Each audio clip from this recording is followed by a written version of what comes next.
안녕하십니까. 경영언론 최정일입니다. 오늘은 제12장 합리적인 금융생활 공부하도록 하겠습니다. 지금 공부할 내용들은요, 이미 교재는 11장으로 다 끝났고요. 이제 특강 형식으로 수업을 하도록 하겠습니다. 여러분들이 생각하는 그 기말고사는 11장까지고요. 지금부터 공부하는 것들은 여러분들 특강 형식이니까요. 여러분들의 그 기본적인 상식으로 생각하시면 될 것 같습니다. 지금부터 공부하는 내용들은 어렵지 않고요. 여러분들이 앞으로 살아가는 동안 또는 경영학을 공부하는 데 있어서 꼭 필요한 상식적인 이야기 여러분께 전해드리도록 하겠습니다. 첫 번째 그 돈과 금융입니다. 그래서 돈이란 무엇인가? 첫 번째, 재화와 서비스의 교환을 위해서 고안해낸 발명품이다 라고 되어 있습니다. 두 번째는 물물교환의 불편함을 해결해주는 수단이다 라고 부르고 있고요. 돈은 잘 다루면 유용한 도구이지만 잘못 다루면 자신과 다른 사람을 위험에 빠뜨릴 수도 있다 라고 되어 있습니다. 또 페이지 넘겨서 또 보도록 하겠습니다. 두 번째, 돈의 기능에 대해서 공부하도록 하겠습니다. 돈의 기능이란 첫 번째, 교환 및 지불의 매개 수단, 따라서 우리가 돈으로 물건을 거래할 수가 있습니다. 또 가치의 척도예요. 물건의 가치를 측정하는 수단이다 라고 보고 있고요.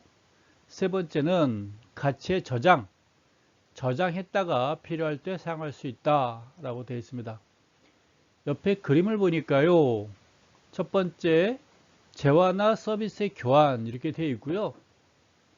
재화라는 건 우리가 일반적으로 물건을 말하는 거예요. 상품, 제품을 말하는 거고, 서비스는 제3차 산업을 말하는 거겠죠. 여러분 핸드폰 사용하면서 아마 수수료, 사용료 내는 거랑 또 은행 가서 여러분들이 수수료 내는 거랑 이게 서비스입니다. 가치 측정 기구가 있고, 세 번째 지불 수단이고, 네 번째 가치 저장인 수단 이렇게 되어 있습니다. 따라서 돈의 기능, 이 네 가지 기능은 여러분들이 한번 살펴볼 필요가 있겠어요. 뭐 어려운 내용 없으니까 이 내용도 쉽게 지나가도록 하겠습니다. 세 번째, 금융이란 무엇인가 라고 되어 있네요. 금융이란 돈을 가지고 있는 사람과 돈이 필요한 사람을 서로 연결시켜주는 경제활동, 즉 돈의 융통이다 라고 부를 수가 있어요. 돈의 흐름을 오른쪽 그림을 통해서 보도록 하겠습니다. 기업과 가게가 있어요. 기업은 여러분들이 뭐 기업체, 회사 이렇게 알고 있고, 가게라 하면 가정을 말하는 거예요. 여러분 각각의 집도 가게 이렇게 부를 수가 있고, 또 하나는 정부가 있죠. 정부, 경제 단위, 이 세 단위를 부를 수가 있어요. 기업은 가게에 자금을 주고 있어요. 월급이겠죠, 월급. 또 각 가정에서 기업에 투자를 하게 되면, 또 돈을 빌려주게 되면 배당금도 받게 되고 또 이자도 받게 되는 거겠죠. 그겁니다. 가게는 기업으로부터 노동력을 제공하고, 그러면 기업은 가게한테 급여, 월급을 주게 되고, 각 가게에서 기업의 주식을 산다든가 채권을 사게 되면 배당금이나 이자를 또 받게 되는 것입니다. 또 가게하고 정부가 있어요. 가게하고 정부. 세금을 내죠, 정부에. 그렇죠? 가게는 집집마다 정부한테 세금을 주고 있어요. 돈이 흘러가고 있어요. 그러면 정부는 또 그 대가로 지켜줘요. 뭐 군인들이 국방은 나라를 지켜주고 있고, 또 경찰은 여러분들의 치안을 지켜주고 있고, 갖가지 행정 업무를 도와주고 있고, 뭐 보건소, 병원 등등, 때로는 또 도로도 닦아주고 그래요. 네, SOE 산업도 해주고 그래요. 뭐 고속도로, 항만, 공항도 만들어주고, 전기시설이라든가 철도시설도 만들어주고 있고 그래요. 또 정부와 기업 간의 관계도 있어요. 기업이 돈이 필요하면 정부가 또 기업에 돈도 빌려줘요. 그죠? 때로는 정부가 기업의 회사채도 때로는 살 수도 있는 것이고 그래요. 그 반면에 기업은 또 정부한테 또 세금도 내요. 세금도 내죠. 법인세를 내겠죠. 그럼 정부는 거의 다 대가로 또 해외를 진출할 때 정보도 제공해주고 있고, 그렇죠? 외국 기업들 들어올 때 높은 관세를 매겨서 국산품 애용하면서 또 기업을 보호도 해주고 그래요. 서로 상부상조해주는 돈의 흐름을 우리는 보고 있습니다. 또 넘겨볼까요? 돈과 금융시장. 금융시장이란 무엇인가? 돈을 가지고 있는 사람과 돈이 필요한 사람을 서로 연결시켜주는 장소예요. 즉, 금융이 이루어지는 시장이 바로 금융시장이다 라고 우리가 보면 되겠습니다. 그러면 금융시장이 필요한 이유는 뭘까요? 왜 금융시장이 필요할까요? 거래 상대방의 정보를 모으고 분석하는 데 드는 시간과 비용을 절약할 수가 있어요. 만일 여러분들이 여유자금이 많이 있어요. 여유자금이 있어요. 그러면 누구한테 빌려주고 싶어요. 이자를 받고 싶어요. 근데 누구한테 빌려줄지 몰라요. 왜? 누가 돈이 필요한지 모르잖아요. 그럼 각 지나가는 사람 붙들고 혹시 제 돈 좀 갖다 쓰시겠어요? 또는 집집마다 놓고 하면서 혹시 돈 필요하세요? 제 돈 갖다 쓰겠어요? 설마 돈 필요하니까 돈 빌려달라고 그러면 또 그 사람을 믿을 수가 없잖아요. 신뢰도 없잖아요. 누군지 모르잖아요. 그쵸? 그러니까 어떻게 여러분들은 돈에 여유가 있으면 은행에 갖다 저축을 하면 돼요. 은행 갖다 예금하면 되고, 때로는 어떤 사람은 돈이 필요할 수 있어요. 갑자기 돈이 필요할 수 있어요. 근데 지나가는 사람 붙들고 혹시 너 돈 많니? 나 좀 빌려줘. 각 집집마다 놓고 하면서 혹시 남는 돈 있습니까? 저한테 빌려주시겠어요? 근데 상대방이 나를 어떻게 알고 빌려주겠습니까? 그쵸? 그러니까 돈이 필요한 사람은 또 은행 찾아가면 돼요. 금융기관 찾아가면 돼요. 돈이 여유가 있는 사람이나 또는 돈이 필요한 사람은 모두 금융기관에 가게 되면 금융기관이 중간에서 서로 거래를 시켜줘요. 그렇죠? 바로 그게 금융기관의 역할입니다. 따라서 금융기관이 존재함으로 인해 가지고 금융시장이 존재하는 것이고, 금융시장이 존재함으로 인해 가지고 돈이 필요한 사람과 여유로운 사람을 서로 연결시켜 줄 수 있다라고 보는 것입니다. 그래서 금융시장 역할, 네, 자본시장에서는 상당히 중요한 역할이죠. 여러분들이 이 금융시장이란 무엇인가? 돈이 필요한 사람과 돈이 여유로운 사람을 서로 연결시켜주는 시장이다 라고 보시면 됩니다. 여기에 대한 또 자세한 설명은요, 제가 2학기 때 그 창업의 이해 시간에 여러분께 또 자세하게 설명을 드릴게요. 하다 보면 또 은행의 출발, 은행이 어떻게 생겼는지, 또 금융기관 중에 하나인 증권사는 어떻게 증권회사는 생겼는지, 또 보험회사는 어떻게 생겼는지 그 이야기도 해줄 겁니다. 그래서 2학기 때 기대하시고요. 2학기 때 또 오시면 자세한 설명도 여러분께 해드리도록 하겠습니다. 또 넘겨보죠. 우리나라의 금융기관, 금융회사의 탄생 어떻게 했는지 보도록 하겠습니다. 과거 금이나 은 같은 귀금속을 은행에 맡기면서 보관 수수료를 은행에 지불했어요. 지금은 맡기면 이자를 받죠. 이자를 받죠. 돈을 은행에다 맡기면, 금융기관에 맡기면 이자를 받는데, 예전에는 맡기면 보관료를 냈나 봐요. 보관료를. 근데 지금도 보관료를 내는 나라가 있어요. 어떤 나라냐면 현재 우리나라 대한민국 같은 경우는 은행에 갖다 놓으면 한 1.5% 이자를 받죠. 1.5%. 네, 세금 세금 떼고 나면 뭐 많이는 안 받지. 1% 정도 받지만 만약에 금리가 0%가 되면 0% 나라가 있거든요. 그런 나라는 여러분들이 은행 갖다 맡기면 어떻게 될까요? 세금 떼고 나면 없겠죠? 물론 세금도, 그런 나라들은 보관료를 대신 여러분들이 오히려 줘야 돼요. 보관료를 주고 돈을 맡게 되는 거죠.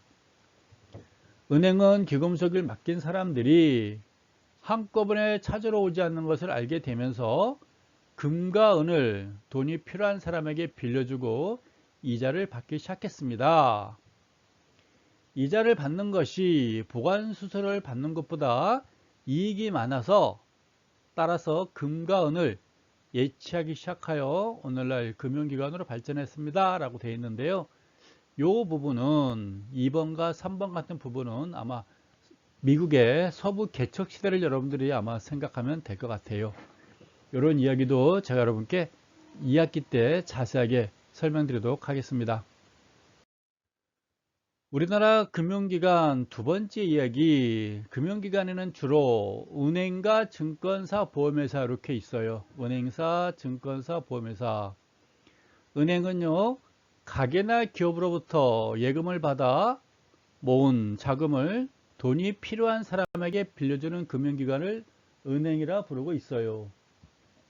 두 번째, 증권회사는 증권사가 투자자가 증권을 사고 팔 수 있도록 도와주고 기업이 증권을 발행하도록 도와주는 금융기관을 우리는 증권회사 이렇게 부르고 있습니다. 세 번째는 보험회사가 있는데요. 보험 가입자로부터 보험료를 받고 약정된 조건이 성립되면 보험료를 지급하는 금융기관 이렇게 돼 있어요.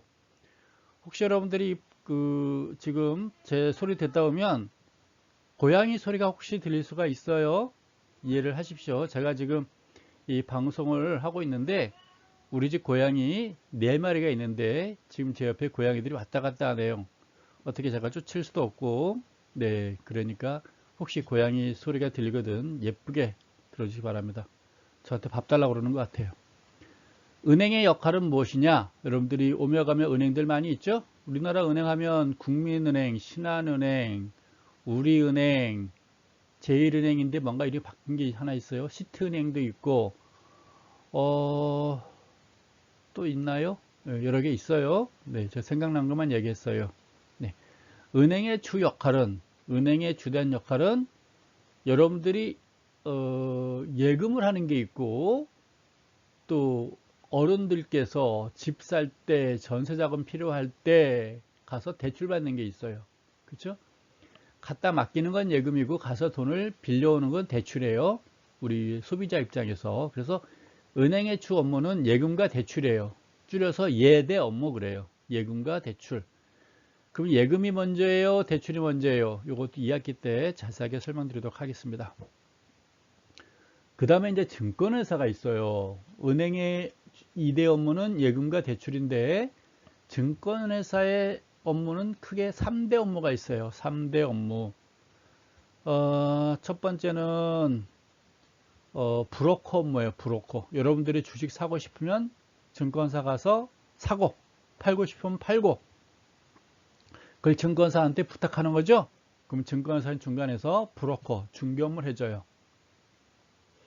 두 번째 증권회사 역할은 자기 매매예요. 여러분도 자기 돈 가지고, 여러분 돈 가지고 주식을 사고 팔듯이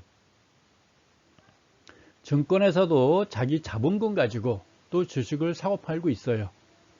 각 개인도 자기 여유자금 가지고 주식을 사고 팔듯이 각 증권사를 포함한 각 기관 투자가들도 자기 여유자금을 가지고 주식을 사고 판다 그 이야기입니다. 그렇죠? 그래서 그걸 자기 매매라고 그래요. 자기 매매. 또 증권회사의 또 세 번째 업무가 뭐가 있냐면 인수 업무라고 인수 공모. 아마 이 인수 공모 업무 때문에 우리가 증권회사를 자본시장의 꽃이라 부르고 있어요. 자본시장의 꽃. 뭐냐면 주식을 발행하고 채권을 발행하는 업무예요. 주식을 발행한다는 얘기는 주식회사가 존재한다는 얘기고 그 각 기업체가 돈이 필요하면 증권회사한테 가가지고 부탁을 하는 거예요. 야, 우리 돈이 필요한데 주식 발행 좀 시켜줘. 또는 채권 좀 발행해줘. 그러는 거죠. 그렇죠? 주식을 발행한다는 얘기는 기업체 입장에서 주식을 발행한다는 얘기는 투자자를 모집하는 것이고 나한테 투자할 사람. 기업이 채권을 발행한다는 얘기는 나한테 돈 빌려줄 사람을 찾는 거예요. 따라서 주식을 발행하면 자본금의 증가, 자본의 증가, 채권을 발행하게 되면 부채의 증가, 타인 자본의 증가 이렇게 여러분들이 이해하면 됩니다. 보험회사가 있죠? 보험회사는 또 크게 두 가지로 구분하고 있어요. 생명보험이 있고 손해보험이 있어요. 생명보험. 삼성생명 있죠? 삼성생명 있죠? 국민생명 있죠? 그리고 하나생명? 옛날 대한생명? 63빌딩. 옛날에 대한생명이었는데 지금은 한화생명이 돼 있죠. 흥국생명도 있고요. 몇 가지가 있어요. 이건 아마도 내가 죽으면 또는 내가 뭐 아프면 타는 거예요. 그 사람의 어떤 생명과 관련된 것들이죠. 그게 이제 생명보험사, 생보사라고 그러고, 손해보험사는 어떤 사고가 나야 이제 되는 거예요. 사고가 나요. 그래서 아버지가 차를 사면 자동차 보험을 가입해요. 보험회사에. 바로 그게 이제 손해보험사한테 가입하는 거예요. 삼성화재보험, LIG 화재보험, 뭐 메리츠 화재보험, 뭐 그렇게 있어요. 뭐 교원공제도 가입하는 게 있고요. 교원보험인가 있고요. 등등등 있습니다. 그건 이제 그 손해보험사는 여러 가지가 있어요. 자동차 사고에 들어가는 게 있고, 화재보험, 건물에 불 났을 때, 또 배가 선박 사고 났을 때, 항공기 사고 났을 때 등등등 여러 가지가 또 있어요. 따라서 보험사는 생명보험사가 있고 손해보험사 크게 두 가지가 있구나 라는 거 여러분들이 아마 이해하시면 되겠습니다. 우리나라 증권기관 여러 가지 증권기관이 있어요. 우리나라 그 중에 이제 중앙은행이 있고요. 일반은행이 있고요. 은행에는 일반은행과 특수은행이 있어요. 일반은행이 여러분들이 이제 길 가다 보는 국민은행, 신한은행, 우리은행, 뭐 시티은행 것들이죠. 또 하나 생각이 안 나네요. 여러분들이 그 축구장 갈 때 그 축구 경기 할 때 그 티켓 대행해주는 은행이 하나 있는데 갑자기 생각이 안 나네요. 네. 그리고 특수은행이 있어요. 특수은행은 뭐냐면 한국은행도 있고 산업은행도 있고 수출입은행도 있고 이런 것들이 이제 특수은행, 그 기업은행도 특수은행에 들어간다 보면 되겠어요. IBK. 네. 그 다음에 이제 비은행 예금 취급기관도 있습니다. 종합금융회사가 있고, 신용협동조합이 있고, 상호저축은행, 새마을금고, 우체국 등이 있어요. 여러분들이 길 가다 보면 우체국 많잖아요. 그거는 은행인데 국립은행이다라고 여러분들이 생각하시면 돼요. 국립은행. 국가에서 운영하는 은행이다. 나머지 은행들은 뭐 민간은행인데 우체국은 국가에서 운영하는 다른 은행들은 국민연금 가입하는데 우체국은 공무원연금 가입한다라고 보시면 됩니다. 금융투자회사가 있어요. 증권회사가 있고 자산운용회사가 있고 선물회사가 있고 투자자문회사가 있고 신탁회사가 있고 그래요. 그 다음에 이제 보험회사가 있습니다. 생명보험사, 손해보험사, 우체국 보험 있어요. 우체국은 아까 위에도 있어요. 여러분들이 우체국 가게 되면 크게 왼쪽에는 예금 파트가 있고 금융 파트가 있고 오른쪽에는 편지 또는 뭐 택배 이런 거 크게 두 가지가 있어요.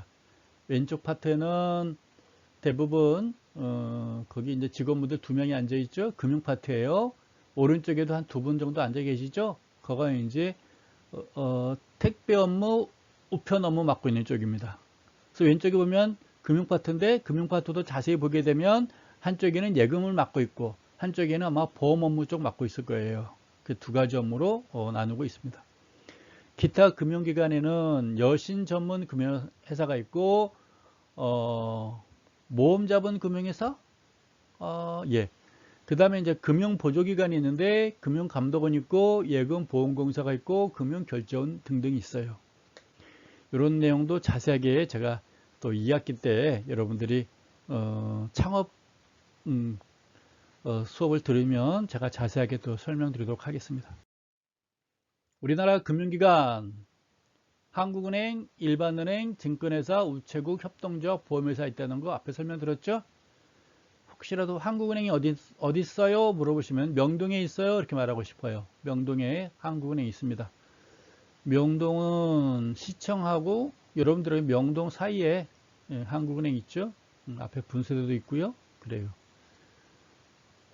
일반은행 여러분들이 오며 가며 길에서 많이 보고 있고 증권에서도 오며 가며 여러분들이 자주 접할 수가 있겠죠. 우체국도 여러분 동네에 있어요. 여러분들은 주로 택배, 친구한테 선물 보낼 때, 군대 간 친구한테 택배 보낼 때, 뭐 편지 보낼 때 많이 가겠죠. 요즘엔 편지를 붙인다는 경우는 거의 없고 아마 이제 소포, 택배 붙일 때 자주 가겠죠. 협동조합 여러분들 오며 가며 많이 있고요. 혹시 못 봤으면 자세히 보시면 많이 보일 거예요. 그 다음에 보험에서도 여러분들이 길 가다 많이 볼 수 있습니다. 우리나라 금융기관 첫 번째 한국은행 역할에 대해서 또 살펴보도록 하겠습니다. 한국은행 첫 번째 역할, 돈을 발행해요. 돈을 발행. 사람들이 돈을 받아들이기 위해서는 돈에 대한 믿음이 있어야 됩니다. 돈을 발행해요. 제가 자세히 가끔 TV 보다 보면 북에서 내려오신 분들 계시죠? 북에서 내려오신 분들 보면 북한 사람들은 북한 돈을 믿지 않는데요. 그래서 북한 사람들은 달러나 중국 돈을 더 선호한답니다. 왜? 자기네 나라 돈, 북한 사람이 북한 돈을 잘 믿지 못한다 그런 거겠죠? 근데 우리는 뭐 대부분 나머지 나라들은 나라들은 자기네 나라 돈 많이 믿어요. 신뢰한다 그 말입니다.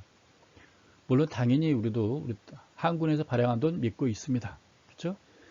믿음이 가기 때문에 우리가 거래를 하는 거예요. 한국 돈, 우리가 알고 있는 한국 돈 현찰 믿음이 없으면 물건 살 때 한국 돈 주면 안 받아 그러지 않잖아요. 믿음이 있기 때문에 우리가 잘 받고 있어요. 그렇죠? 그렇습니다. 법화, 국가가 법으로 정해서 강제로 통용되도록 만든 돈. 대한민국은 원화라고 그러죠. 원화. 중국은 위화나, 일본은 엔화. 좀 발음이 비슷해요. 일본은 엔화, 중국 원화. 중국 위에나 한국은 원화 이렇게 부르고 있습니다. 미국 달러화, 유럽은 유로화 이렇게 쓰고 있죠. 즉 사람들은 국가와 중앙은행의 신용을 믿고 돈의 가치를 인정하는 것입니다. 그렇죠? 그래야 돈을 발행하는 거겠죠. 그래서 한국은행의 역할 첫 번째, 돈을 발행한다 라고 보시면 됩니다. 사람들은 국가와 중앙은행의 신용을 믿고 돈의 가치를 인정한다. 이게 중요한 얘기입니다. 가치를 인정해 줘야 돈을 우리가 살 때, 물건을 사고 팔 때 돈을 사용하는 것입니다. 신뢰가 없으면 돈을 우리가 인정 안 하겠죠. 이거 가지고 뭐 하겠어? 이러겠죠. 그래서 남미 같은 데 보게 되면 그냥 돈을 가지고 집에 있는 벽지를 바르는 것보다, 벽지를 사는 것보다 오히려 돈을 붙이는 게 더 저렴하면 돈을 벽에다 갖다 붙이겠죠. 또 돈의 가치가 없게 되면 그 식빵 하나 사려면 돈은 어떻게 돼요? 한 트럭만큼, 한 리어카만큼 돈을 쌓아가지고 가면 식빵 하나 바꿀 수 있답니다. 돈에 대한 신뢰성이 만큼 떨어진 거겠죠. 두 번째, 통화정책이에요. 한국은행의 역할, 첫 번째 돈을 발행하는 거고요. 두 번째는 통화정책을 하는 게 한국은행의 역할입니다. 물가 안정을 위해서 돈의 양과 흐름을 조절하는 통화정책을 수행하고 있어요. 두 번째, 한국은행은 물가 안정을 통해서 법화의 가치를 유지하도록 노력하고 있다라고 보는 것입니다. 돈의 가치를 그만큼 앞서 말했듯이 리어커 한 트럭 또는 트럭 한 트럭만큼 돈을 가져가야 식빵 하나 살 수 있다. 그럼 돈의 가치가 이렇게 떨어진 거예요. 한국은행이 잘 조절을 못한 겁니다. 그 나라 중앙은행이 조절을 못한 거예요. 그렇죠? 그래서 물가 안정을 위해서 시중에 돈이 너무 많이 풀려 있다 그러면 돈을 흡수해야죠. 국채를 발행해 가지고 돈을 많이 흡수하는 게 좋습니다. 그래야 물가가 안정되는 거죠. 시중에 너무 돈이 없어요. 그럼 어떻게 돼요? 돈을 많이 풀어야 되는 거겠죠. 그렇죠? 그겁니다. 채권을 회수하고 현찰을 일반인한테 주면 되는 거겠죠. 일반 은행에 또 돈도 대출해줘요. 일반 은행들이 돈이 부족하다 그러면 한국은행이 대출 내준다 그런 얘기입니다. 또 금융기관도 감독해요. 한국은행이요. 일반 은행 감독. 일반 은행이라 하면 아까 말했던 은행들이겠죠. 금융기관 감독, 은행도 감독하고 뭐 증권사도 감독하고 그런다는 얘기예요. 네, 그런 얘기입니다. 그래서 한국은행의 역할 네 가지. 돈의 발행, 통화정책, 일반은행의 돈 대출, 금융기관 감독. 이런 건 여러분들이 기본적인 상식이니까요. 그냥 알아두시면 좋을 것 같습니다. 금융환경과 생활 그 첫 번째 이자에 대해서 여러분께 설명드리도록 하겠습니다. 이자란 무엇인가? 우리가 많이 하는 얘기예요. 이자가 뭐야, 이자가? 돈을 빌려주고 일정 기간 빌려주고 그 대가로 받는 것이 이자 아닌가요? 즉 돈의 가격이에요. 자세한 내용 볼까요? 이자는 위험에 대한 보상 및 기회비용입니다 라고 되어 있어요. 위험에 대한 보상 및 기회비용이에요. 다른 곳에 투자하여 이익을 낼 수 있는 기회를 포기한 대가, 즉 기회비용 말하는 거겠죠. 이자는 현재 소비를 미래로 연기한 것에 대한 보상, 즉 시간 가치를 의미한다. 이자는 금리보다 넓은 의미이다 라고 되어 있습니다. 간단하게 예를 들어 볼게요. 이자란 무엇인가? 10만 원이 있어요. 10만 원이. 여러분이 지금 현재 지갑에 10만 원이 있으면 여러분 이 돈 뭐에 쓰시겠습니까? 10만 원 가지고 친구들하고 맛있게 영화 보고 커피 마시고 밥도 먹고 스테이크도 썰고 뭐 PC방도 갈고 노래방도 가고 뭐 10만 원 다 써버리면 되겠죠. 오늘 하루 즐거웠습니다 하면 되는 겁니다. 근데 이걸 만약 내가 지금 10만 원 안 쓰고 5년 후에 지금 10만 원이 5년 후에는 15만 원 낸다고 했을 경우에 지금의 10만 원인데 5년 후에는 15만 원이에요. 미루는 거예요. 즉 지금 10만 원 쓸래. 은행에 때 예금하면 5년 후에 15만 원 될 거야. 그러면 지금 오늘 즐겁게 쓸 수 있는 오늘 하루 10만 원 갖고 즐거운 거를 5년 후로 그 즐거움을 미루는 거예요. 즉 5년 후에 내가 15만 원어치 쓰겠다 그런 얘기입니다. 그 지금의 즐거움을 5년 후로 미루게 되면 5년 후에 나는 15만 원을 쓸 수가 있어. 그럼 이자가 5만 원 붙은 거죠? 그 5만 원은 무엇인가요? 지금에 쓸 수 있는 즐거움을 5년 후로 미룬 그 대가가 바로 이자 5만 원이다 라고 보는 것입니다. 아시죠? 현재 소비를 미래로 연기한 것에 대한 보상이다 라고 보시면 돼요.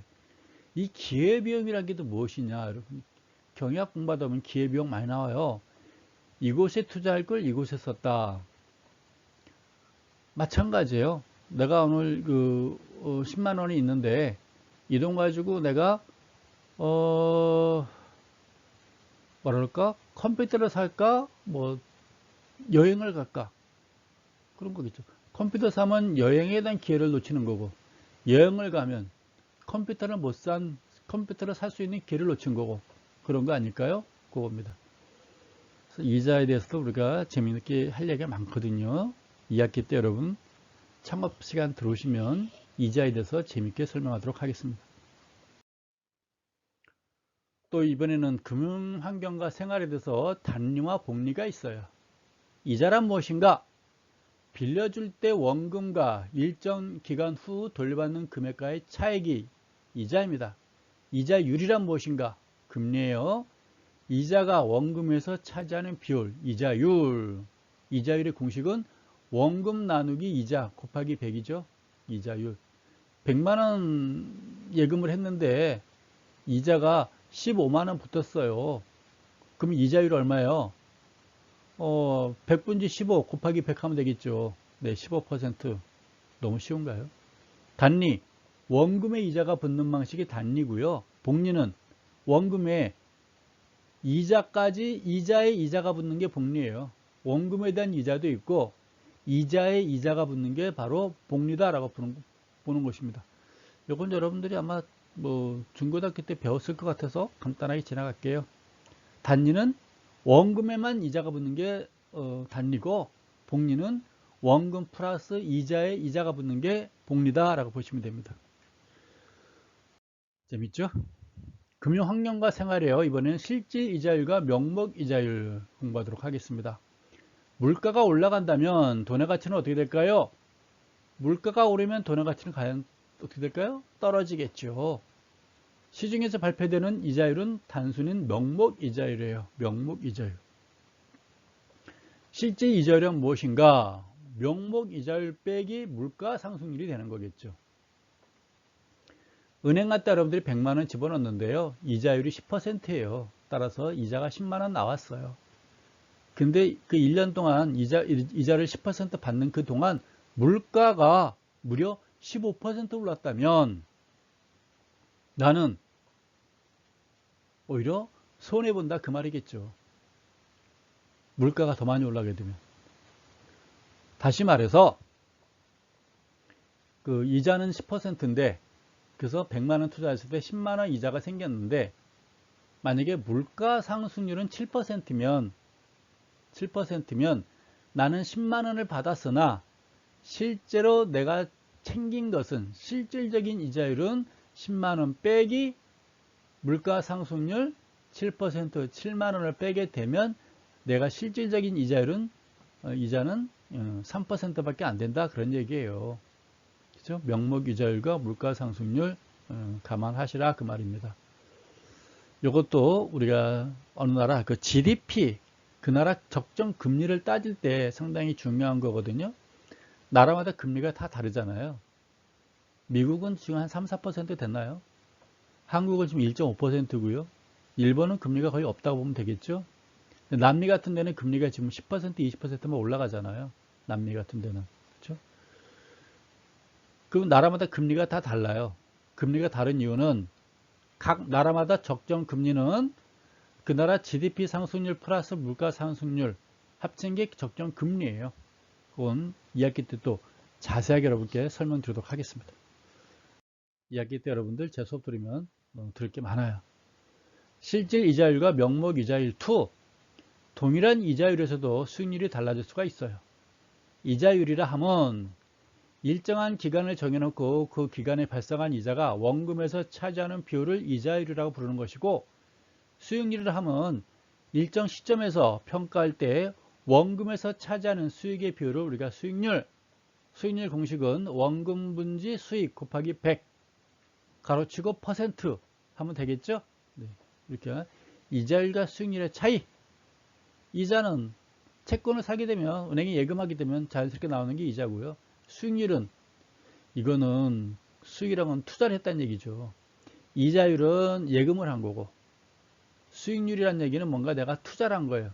사업을 했거나 주식을 샀거나 부동산 샀거나 꿀통분 샀거나 그쵸? 뭔가 투자를 한 경우에 수익률이겠죠. 수익률은 마이너스 될 수도 있는 거겠죠. 실질 이자율과 명목 이자율 3 금리는 같은데 왜 수익률은 차이가 날까? 정기 예금과 정기 적금의 표 사례도 한번 드려봤습니다. 이건 여러분들이 아마 그림을 좀 더 시간을 두고 멈춤해가지고 아마 이 그림을 좀 유심히 보시면 또 재밌는 내용이 있으니까요. 한번 또 자세하게 보시기 바랍니다. 금융환경과 생활, 금리의 결정.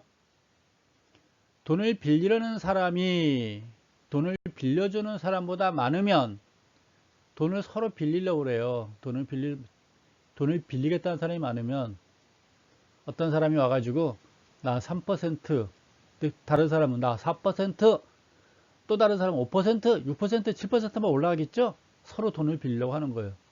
그렇죠? 당연한 거죠. 반대로 자금의 수요가 더 많아요. 공급은 적은 경우. 수요가 많으면 어떻게 될까요? 돈이 막 넘친다는 얘기죠? 돈이 넘치고 있어요. 그렇죠? 그러면 금리 내려가겠죠. 서로 빌려주려고 그럴 거 아니에요. 나 5% 빌려줄게. 나는 4% 들어서 더 싸게 빌려줄게. 나는 3% 더 싸게 빌려줄게. 나는 2% 싸게 빌려줄게. 그런 거 아니겠어요? 네, 그럼. 기업의 투자가 늘어나서 자금의 수요가 많아지면 금리는 상승하고 가계 소득이 줄어가지고 자금의 공급이 줄어들면 금리는 또 상승하게 됩니다. 금리가 올라가게 되면 자금의 공급량은 늘어나지만 수요량은 감소하겠죠. 또 금리가 내리게 되면 자금의 수요량은 늘어나지만 공급량은 감소합니다 라고 되어 있습니다. 이런 관계도 여러분께 2학기 때 여러분 제 수업 듣게 되면 사이클, 네, 금리의 사이클, 사이클에 그냥 사이클, 오르락내리락 오르락내리락, 사이클에 따라서 또 금리의 흐름이 다르니까요. 금리와 또 주식시장과 경기와 관계에 대해서 2학기 때 자세하게 설명드리겠습니다. 2학기 때 여러분 들으시면 재미난 이야기 많아져요. 기대해도 좋습니다. 넘길까요? 이번에는 이제 환율 나왔어요. 환율. 우리가 그 경제 지표에서 가장 중요한 게 금리고요. 두 번째는 환율이에요. 환율이 왜 중요하느냐? 여러분들이 살고 있는 일상생활 자체가 환율 영향을 다 받고 있어요. 우리나라는 대부분 다 수입에 의존하고 있어요. 여러분들이 매일 커피 마시고 있죠? 커피. 그쵸? 커피. 커피점에 가요. 그 커피 다 수입해 온 겁니다. 커피에 그 프림 들어가나요? 프림 다 수입해 온 거겠죠. 우유, 라떼, 우유 같은 경우는 뭐 저기 평창 한우마을, 젖소마을에서 직접 하는 것도 있겠으나 프림 같은 건 아마 다 수입하지 않을까 싶어요. 설탕도 수입할 거고요. 그럴 거예요. 초콜릿도 수입해 올 거고요. 다 그렇습니다. 그래서 또 피자집 가요? 빵집 가요? 뭐 빵집 그럼 이상하죠. 제과점 가요? 베이커리? 다 그 밀가루도 다 수입한 거겠죠. 그렇죠? 모든 게 다 수입해요. 따라서 환율의 영향을 많이 받을 수밖에 없어요. 또 우리나라는 수입량이 또 기름, 원유, 그렇죠? 다 쓰고 있잖아요. 100% 수입이잖아요. 그래서 우리나라는 환율의 영향을 많이 받아요. 아버지 차 타고 다니면 또 기름 넣잖아요. 그렇죠? 다 환율의 영향을 받습니다. 환율이 너무너무 중요해요. 경제 지표 중에 다 중요하지만 첫 번째 금리, 두 번째 환율, 세 번째 물가 등등등 뭐 GDP 성장률 여러 가지가 있습니다. 근데 그 환율도 매우 중요하다는 거. 여러분 일상생활과 아주 밀접하다는 거. 경제생활 하시려면 환율 동향 여러분들 다 아셔야 돼. 우리나라 돈과 다른 나라 돈의 교환 비율이 바로 환율이에요. 한국 돈과 미국 돈, 달러와의 교환 비율 1대 1000. 요사이는 뭐 1대 한 2000까지, 1대 1200까지 가는 것 같아요. 1대 1200. 미국 돈 1달러면 우리 한국 돈 1200원 주고 교환한다 그런 얘기겠죠? 그래서 교환 비율이에요. 원달러 환율이 난 미국 돈 달러와 한국 돈 원의 교환 비율을 원달러 환율 이렇게 불러주고 있어요. 1달러는 지금 한 1200원 정도? 1170원, 80원? 이렇게 여러분들 직접 살리면 한 1200원 줘야 되겠죠? 그렇습니다. 달러 이게 뭔가요? 엔화 뭔가요? 예, 잘 모르겠어요. 여러분들이 살펴보세요. 환율의 의미란 또 무엇인가? 두 번째, 환율을 표시하는 방법에는 자국 통화로 표시하는 환율이 있고 외국 통화로 표시하는 환율이 있어요. 1달러가 1000원으로 교환된다면 1달러는 1000원이겠죠? 1달러는 1000원. 그럼 1원은 0.0001달러. 좀 그러네. 그러니까 1달러는 아마 1000원 이렇게 우리가 교환한다 그런 뜻입니다. 그렇죠? 1달러는 1000원. 그래서 우리 한국 돈 1000원 갖다 주면 1달러랑 서로 교환한다 그런 의미예요. 1달러는 1000원이다. 같다 이렇게 보는 겁니다.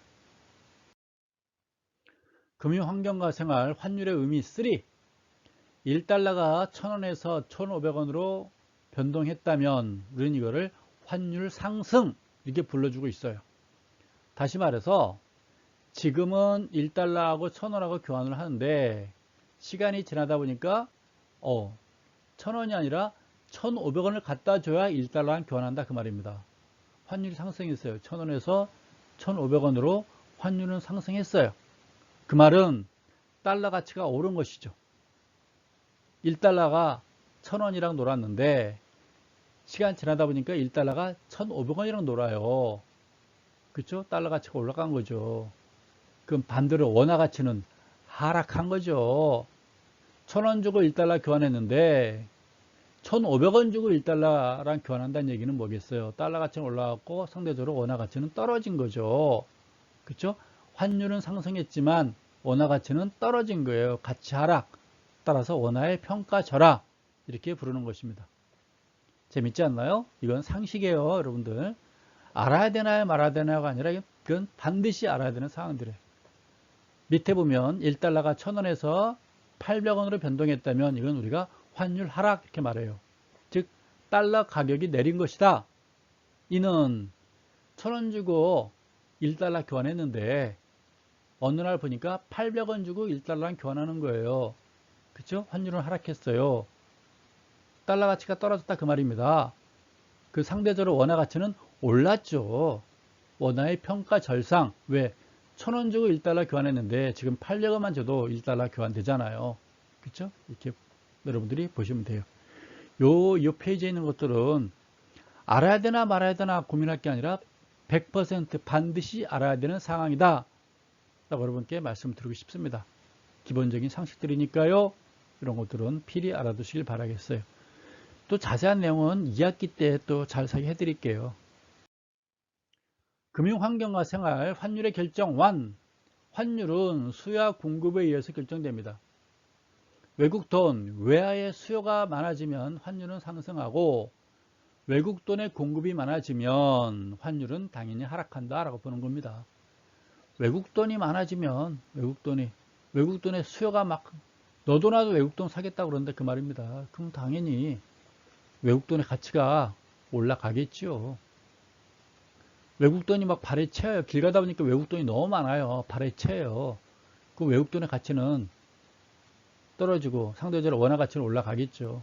그렇죠? 항상 우리나라 돈과 한국 돈과 외국 돈 간에 상대적인 서로 비교를 하는 거니까요. 상대방이 떨어지면 우리가 올라가는 거고 상대방이 올라가면 우리 돈이 그만큼 내려가는 거. 상대적인 가치다라고 보는 것입니다. 환율은 수요와 공급에 의해서 결정된다. 이거는 여러분들이 아마 중고등학교에서 배웠던 어떤 가격 결정과 마찬가지예요. 가격 결정. 수요가 막 올라가는 것이고 예전에 TV 보게 되면 공대생 아름이가 MT가잖아요. 근데 공대생 중에 홍일점밖에 없어요. 아름이 얼마나 그 수요 공급에 의해서 인기가 얼마나 높겠습니까? 그렇죠? 근데 아름이가 MT 안 간다고 어떻게 되겠어요? 남학생들이 같이 MT 안 가겠죠? 다 안 가는 건 아니에요. 그만큼 사기는 많이 떨어지겠죠. 금융환경과 생활, 환율의 결정. 제가 수야 공급 예를 들다 보니까 예를 든 거예요. 또 오해하지 마시고요. 외화의 수요 요인과 외화 공급 요인이 있습니다. 외화의 수요 요인과 외화의 공급 요인. 항상 모든 결정은 수요와 공급에 의해서 결정된다고 얘기했죠. 외화의 수요 요인. 외화가 필요할 때가 언제냐 그 말이에요. 외화를 필요로 할 때, 수요 요인. 첫 번째 수입할 때. 왜냐하면 달러가 있어야 물건을 사올 거 아니에요. 미국에서 물건 사오는데 원화 주면 싫어할 거 아니에요. 달러 돈 줘야, 미국 돈 줘야 좋아하겠죠. 외국 여행 갈 때 공항에 사람들이 달러 바꾸잖아요. 필리핀 갈 때 필리핀 돈 바꾸는 거고, 베트남 가려면 베트남 돈 바꿔야 되는 거고, 유럽 가려면 유로화로 바꿔야 되겠죠. 그래서 여행 갈 때 역시나 외화가 필요하겠죠. 외국에 유학 간 자녀에게 송금할 때 그 나라 돈으로 바꿔서 송금시켜야 되겠죠. 여러분 자녀분이 아니구나. 만약에 예를 들어서 외국에 나가서 공부하고 있는데 미국 가 있는데 한국 돈 보내면 뭐 하겠어요. 달러로 바꿔서 보내야 되겠죠.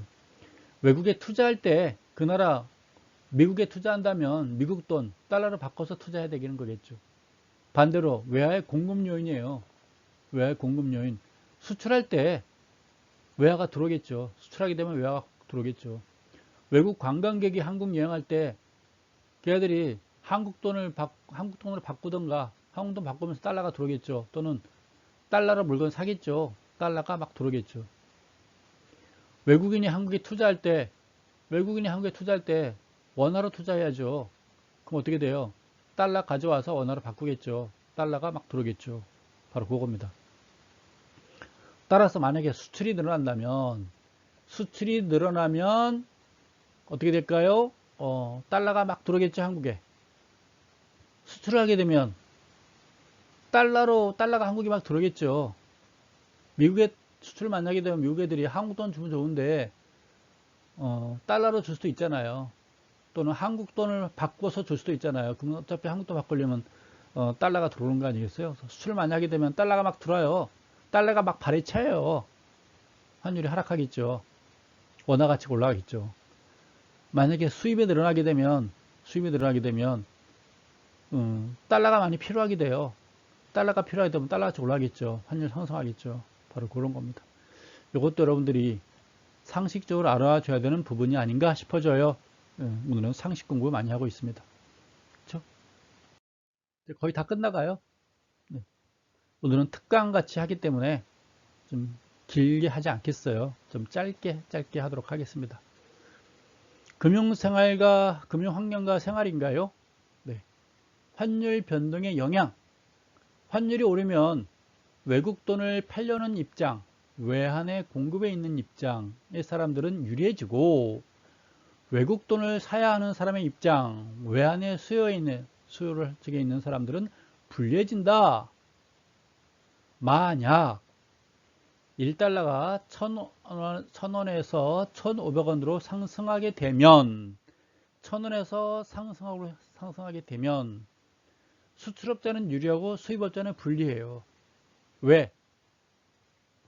내가 물건을 팔아요. 난 수출업자인데 물건을 파는데 물건가가 하나에 10달러예요. 그래서 내가 지금 10달러 하나 팔아 10달러가 들어오게 되면 1,000원 곱하기 10달러 만원이잖아요. 하나 팔면 만원 들어와요. 근데 환율이 1,500원으로 올랐어요. 그래서 물건 하나 팔았는데 10달러가 들어왔어요. 10달러가 들어왔는데 그 돈이 얼마예요? 1,500원 됐으면 15,000원 되는 거죠.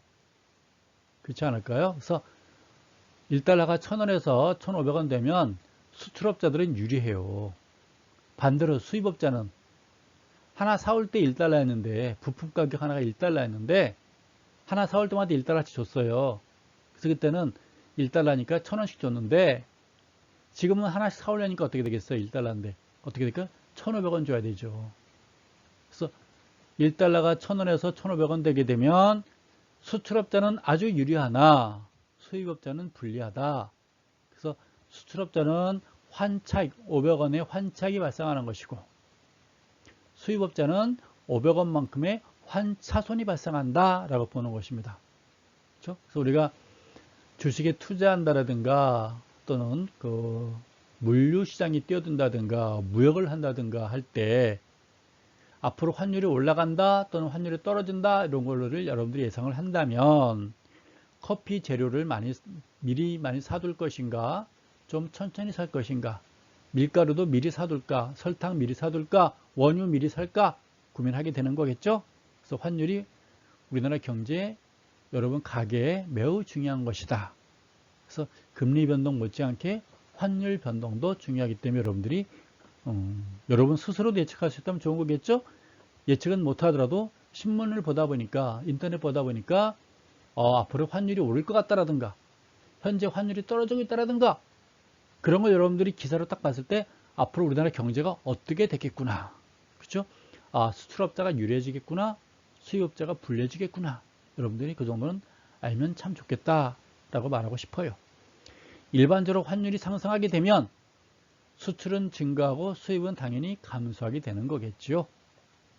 또 환율에 따라서 관광객이 많이 들어올 수도 있고 또는 우리나라 사람들이 해외로 많이 또 떠나갈 수도 있고 그런 겁니다. 근데 1,000원에서 1,500원 되면 외국 사람들은 한국에 많이 들어오겠으나 우리 한국 사람이 외국 나가는 거는 좀 조심스럽죠. 많이 손해보죠. 그렇죠? 1,000원 가지고 1달러 가지고 가서 썼는데 1,500원 주고 1달러 바꾸면 아깝잖아요. 네, 그겁니다. 마지막 페이지인 건가요? 또 하나 있나요? 또 하나 있을 거예요. 금융환경과 생활, 환율 변동의 영향 2.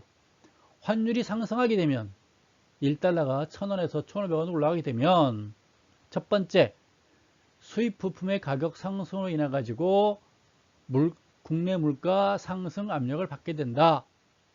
환율이 상승하게 되면 수입 부품 가격이 상승하겠죠. 왜? 수입 업체들이 손해본다고 그랬잖아요. 어쨌거나 비싸게 사오니까 수입 부품 가격이 올라가게 되면 다시 말해서 원자재가 커피값 올라갈 거고 원유값 올라갈 거고 설탕값 올라갈 거고 초콜릿 가격 올라가겠죠. 바로 그게 될 겁니다. 식빵 사러 갔더니 양이 줄어들겠죠. 피자도 양이 줄어들겠죠. 두께가 좀 얇아졌겠죠. 그런 겁니다. 외국 돈을 갚아야 할 경우 부담이 커지겠죠. 외국 여행 갈 때 부담 가니까 점점 줄어들겠죠. 외국 여행 잘 안 가게 되겠죠.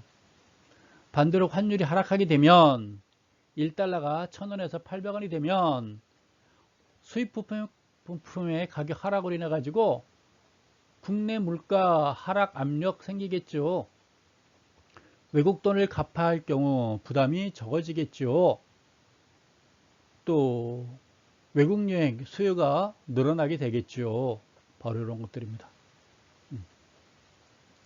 물가가 환율이 상승하면 환율이 하락하면 이런 변화들도 여러분들이 암기하면 안 되고요. 암기를 하면 돌아서면 까먹어요.